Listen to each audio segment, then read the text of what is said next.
तो ये था वित्त मंत्री निर्मला सीतारमण जी की तरफ से नौवां बजट, लगातार नौवां बजट पेश किया। और ये बजट, इसकी कुछ खास बातें मैं जल्दी से आपके सामने रख दूं। वित्त वर्ष 2027 के लिए वित्तीय घाटे का लक्ष्य 4.3% पर रखा है उम्मीद के मुताबिक। वित्त वर्ष 2027 के लिए कैपेक्स यानी कि सरकार की तरफ से जो बड़ा खर्चा किया जाएगा वो 12,20,000 करोड़ का रखा गया है, वो भी उम्मीद के मुताबिक है।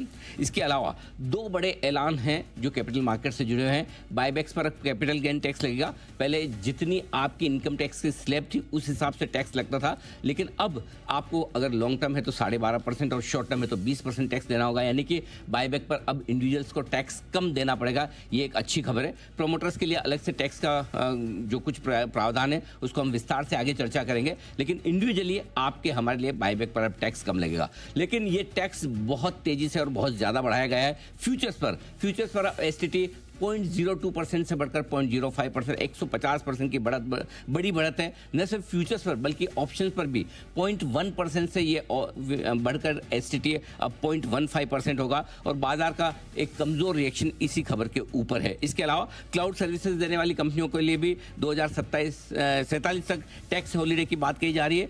7 स्ट्रेटेजिक सेक्टर्स के अंदर मैन्युफैक्चरिंग को बढ़ावा दिया जाएगा।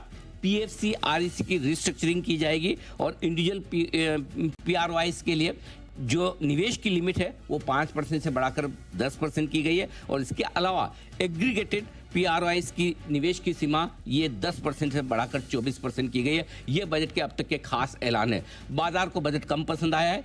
25,000 के लेवल पर निफ्टी है और वजह साफ है कि एसटीटी फ्यूचर्स और ऑप्शंस पर बढ़ाना ये बाजार को कम पसंद आया। बाजार की उम्मीद ये थी कि टैक्सेशन कैपिटल मार्केट्स पर कम किए जाएंगे। डिविडेंड के टैक्सेशन को रैशनलाइज जरूर किया है, लेकिन बाकी कहीं टैक्स कम हुए नहीं है और बाकी टैक्स में कोई खास बदलाव हुए नहीं है। कंजम्पशन को बढ़ावा देने के लिए आज से कोई खास ऐलान इस बजट में नहीं हुआ है। शायद बड़ा रिएक्शन बाजार का इसी पर आता हुआ दिखा है। इस वक्त बता दूं जल्दी से 25,000 के नीचे फिसलता हुआ निफ्टी आपके लिए और बैंक निफ्टी 58,800 के इंपॉर्टेंट सपोर्ट लेवल के बेहद करीब है। मिड कैप और स्मॉल कैप शेयरों का हाल बहुत बुरा है। मिड कैप सेलेक्ट इंडेक्स देखेंगे तो आप 2% से ज्यादा कमजोर है, 0.3% अब कमजोर है। और स्मॉल कैप इंडेक्स में भी अगर आप देखेंगे तो 3% से ज्यादा की तेज गिरावट यहां पर देखने को मिल रही है। यानी कि ब्रॉडर मार्केट में बहुत तेज और चौतरफा गिरावट है। आइए इसी बजट पर जल्दी से एक फर्स्ट रिएक्शन जल्दी से हमारे बजट के हेडक्वार्टर्स में हमारे सारे बड़े मेहमान हैं उनसे एक बार जल्दी से फर्स्ट रिएक्शन।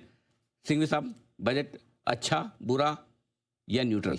बहुत अच्छा था क्योंकि एक्सपेक्टेशन थी नहीं, तो अच्छा हुआ। 1.5 घंटे में खत्म हो गया, कार्यक्रम हो गया, घर पे जाके खाना खा सकते हैं। एक कोई खास बात जो बजट में लगी? मेरे ख्याल से बायबैक का जो है, जो आपने भी बताया था, बायबैक का है वो माइनॉरिटी शेयर होल्डर्स के लिए बहुत अच्छा है क्योंकि माइनॉरिटी शेयर होल्डर्स को कैपिटल गेन्स लगेगा, चाहे शॉर्ट टर्म हो या लॉन्ग टर्म हो, और उसमें प्रोमोटर्स पार्टिसिपेट ना करें और माइनॉरिटी शेयर होल्डर्स के लिए बायबैक करें तो कंपनी के लिए भी बहुत अच्छा होगा। प्रोमोटर्स की शेयर होल्डिंग बढ़ गई और आपने जो पैसा आपके पास पड़ा था, जो काम नहीं आ रहा था, वो आपने बांट दी। जी बगा साहब, एक बजट की सबसे खास बात? एज पर एक्सपेक्टेशंस हमने इतनी नीचे रखी हुई थी एक्सपेक्टेशंस, बट ये जो एसटीटी बढ़ाया गया अनिल जी, ये बिल्कुल विरुद्ध है नेचुरल जस्टिस के।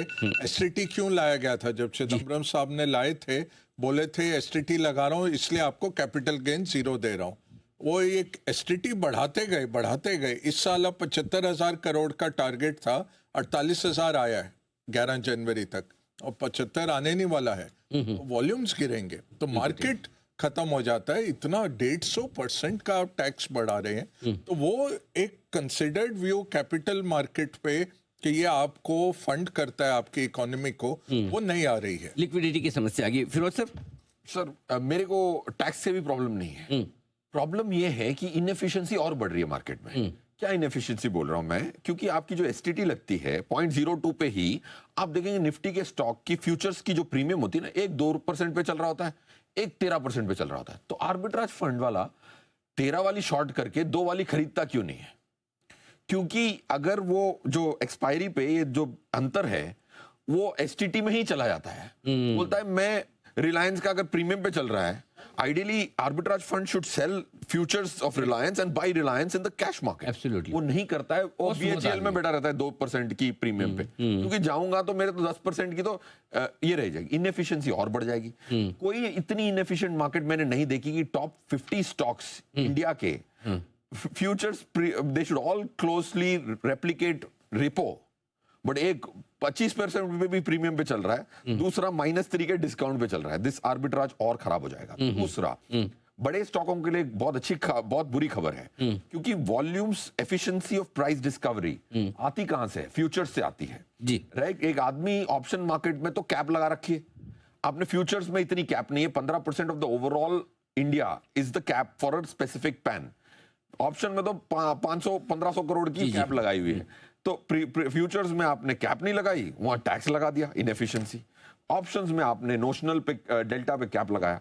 तो ये दो चीजें बहुत, मैं विस्तार से आऊंगा आपसे समझूंगा, क्योंकि ये टॉक ऑफ द टाउन है, सब लोग इसी पर चर्चा कर रहे हैं। लेकिन एक बार विजय जी आप बताएं, पहला रिएक्शन आपका बजट पर, अच्छा खराब बुरा? देखिए 2004 में जब 10% लॉन्ग टर्म कैपिटल गेन था और कोई एसटीटी को स्टैम्प ड्यूटी नहीं था, उसके बाद 12.5 कर दिया और एसटीटी भी है, स्टैम्प ड्यूटी भी है, तो ट्रिपल टैक्सेशन है। और जो म्यूचुअल फंड इन्वेस्टर है उसको तो कैपिटल गेन पे टैक्स देना है, फंड बाई सेल करता है उस पर टैक्स देना है। तो जो 444 वहमी हो गया मेरे हिसाब से, ये एनिमली मेरे हिसाब से दूर करना चाहिए, क्योंकि आपके पास एनपीएस है, एनपीएस के ऊपर आप एसटीटी नहीं दे रहे हो, लेकिन म्यूचुअल फंड वो भी लॉन्ग टर्म इन्वेस्टर्स के आप एसटीटी दे रहे हो। तो मेरे हिसाब से बहुत गलत चीज है, उसको रिमूव करने की आवश्यकता थी, मौका था, नहीं किया। ओके अरुण, आपने देखा है टैक्स में क्या कुछ क्लैरिटी आई है? फाइनेंस बिल आया है जी। हमने जो कहा था, एक जो वो मेजर रेट्रोस्पेक्टिव अमेंडमेंट आ सकता है वो आ गया है। वो एक आ गया। नंबर 2 बायबैक बहुत बड़ा है, जहां तक मैं देख रहा हूं वो ये है कि प्रमोटर्स को 30 एंड 22% है, कंपनी प्रमोटर्स 22, नॉन कॉर्पोरेट 30, और कैपिटल गेन जो है बायबैक पे। पर एक बहुत बड़ा ट्रेंड है, ये इंपॉर्टेंट है, आज मिस हो जाएगा पर हमने बोलना चाहिए, हर जगह टैक्स ऑफिसर की पावर कम की है।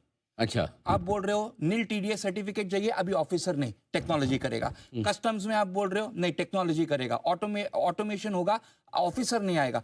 ऐसे काफी चीजें हैं Ease जहां of उन्होंने doing- कहा है कि ऑफिसर नहीं, अभी टेक्नोलॉजी काम करेगा। क्या बात है, पहली बार अरुण को मैंने ये तारीफ important करते हुए है, देखा है, important एकदम है। पहली बार तारीफ करते हुए देखा है मैंने। 50 है जो 50G का सर्टिफिकेट हाँ। तो भी ये आपको डिपॉजिटरी को देना पड़ेगा ना, वो करेगा कंपनी से। बिल्कुल ठीक बात है, आपको इंडिविजुअली देने की जरूरत नहीं है। बिल्कुल, ये काफी कुछ बदलाव हुए हैं।